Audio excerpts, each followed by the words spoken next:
He really didn't like that commercial. And yeah, I mean, not a lot of stuff made my dad mad, but there was a few things that got him quite aggravated.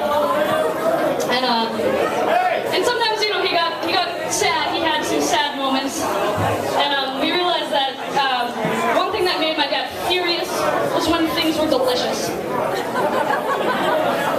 We call it, my brother and I decided to call it anger-inducingly good food, because this was something that he did frequently.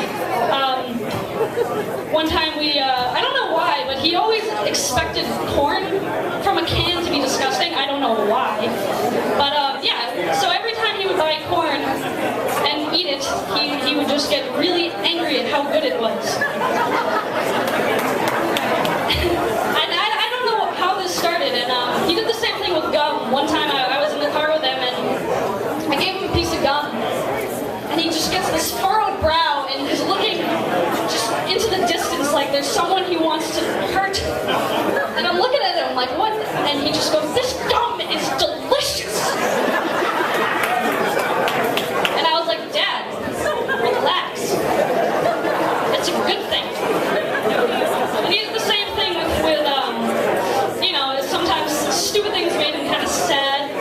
And one time me and my brother were eating soup with him, and he spent all day making this soup. And it was delicious soup. And we just happened to not have the kind of cheese that he liked. So it's quiet, and we're sitting down to eat, and he puts the cheese on his soup, and we're all just happy that we're, you know, eating food. And he takes a bite, and he just kind of sits there and looks really sad. Me and my brother are looking at him like, why are we so sad, Dad? And he looks at his bowl and he says, I'm so disappointed because we don't have the type of cheese we like.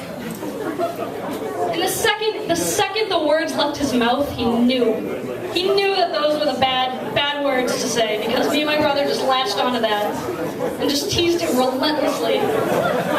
There's people in Africa that don't have food, Dad. And here you are, so disappointed because you don't have the type of cheese you like. He knew the moment we said it. And there was another time, someone else I want to talk about actually is my brother. You know, me and my dad had a very good relationship, and a lot of people knew that, but you know, not a lot of people knew much about my brother, I don't think. And I think this was because, you know, my dad was very emotional with me, and he was very open. And I think with my brother, he couldn't be openly emotional and, you know, huggy, lovey, because I think he's kind of afraid of my brother. I remember when he started getting sick, he was losing a little bit of weight, and my brother came to visit him, and he gave him a hug, and he left. And my dad just kind of was looking at the ground. He was looking really sad, and I was like, Dad, what's wrong? And he said, your brother's getting really strong. Yeah, he's always been really strong. Why are we so sad about this? And he says, he kind of hurts me when he hugs me. I'm afraid to tell him.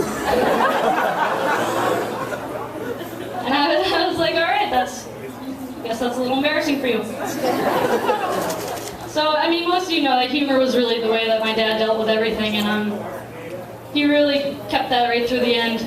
And this is one thing that Nick was very, very impressed with, my father's humor after his diagnosis. You know, the hardest thing for my dad, I think, was telling me about the diagnosis, and that seemed to be the day that everyone was dreading. How selfish of me. And he, you know, he made sure that Nick and Chris were in the room with me and Matt, and he said the words to me, I have cancer, and immediately I started crying, and the first thing out of my mouth was, this is my worst nightmare. This is my worst nightmare. And he looks at me and he's like, yeah, it's a pretty big one for me too, look. That was his first reaction. And there was a moment later where he was losing mobility, so he got this thing that they call the transport chair. Not a wheelchair, you see, because a wheelchair is for people that they trust to move their own body. My dad had no trust to move his own body, but I gave him a transport chair, which is a chair with little tiny wheels in the back that you can't reach, so you can't move it yourself. So one day I'm over there, and I'm the only one there, and I went to take a shower. And I guess when I was in the shower, he got himself into the transport chair.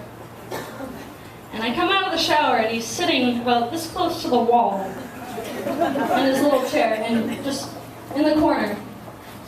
And I'm like, what's going on? And he looks at me, and he's just ear to ear smiling, and he says, Lynn, the floors aren't even.